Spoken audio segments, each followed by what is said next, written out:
हाय, आप सब कैसे हो। ये बुक मुझे किसी ने गिफ्ट की थी। वो पंडित जी हैं और वो बोलते हैं कि मुझे फ़ोन चलाना नहीं आता, और उन्होंने इस बुक को लिखा है और वो कह रहे हैं कि मैं सभी को बताना चाहता हूँ इस बुक के बारे में। इसमें भगवान के बारे में भी लिखा हुआ है।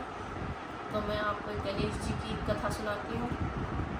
एक बार सभी देवी देवताओं ने इस पर हुआ कि सर्वप्रथम पूजा किसकी की जाए।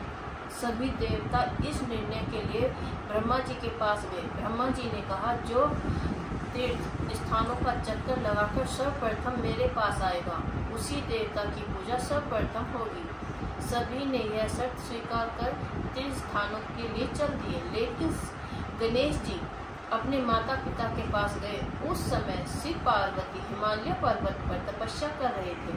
गणेश जी ने उनके पास जाकर प्रतिक्रिया और सेवा की और ब्रह्मा जी के पास सर्वप्रथम आ गए। तभी से गणेश जी की पूजा सर्वप्रथम होती है। ब्रह्मा जी ने कहा, जो माता पिता की परिक्रमा सेवा करता है वह सर्वप्रथम पूजनीय है। और इसी के साथ मैं आपको श्री सत्यनारायण कथा की बताती हूँ। ये बोलते हैं नारायण जी के उसमें उस परम पिता परमात्मा के सैकड़ों नाम हैं। उस सत्यनारायण भी परमात्मा का नाम है, जो सत्य है, न्यारा है, जल और जीवों का निवास स्थान अर्थात निवास करने वाला जो सत्य रूप ईश्वर है, वह सत्य नारायण है।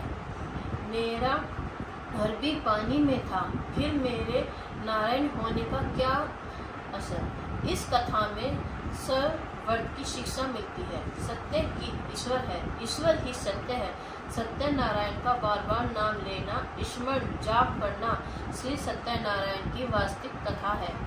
जिन्होंने कभी कानों से भगवान को कथा नहीं सुनी, उनके कान दीवार के समान है। जिस जीवा पे प्रभु का नाम नहीं लिया, वह जीवा मेंढक के समान अर्थ बोलने वाली है। अर्थात कानों से भगवान की कथा सुनो और जीवा से सत्यनारायण का ओम नाम लो।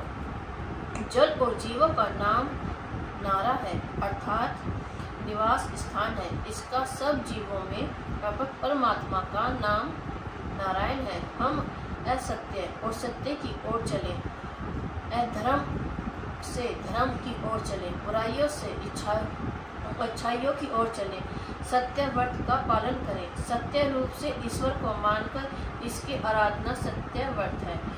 नर से नारायण बनने का प्रयत्न करते रहो, जैसे राम कृष्ण आदि नारी लक्ष्मी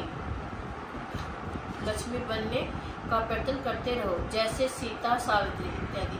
और मैं अगली वीडियो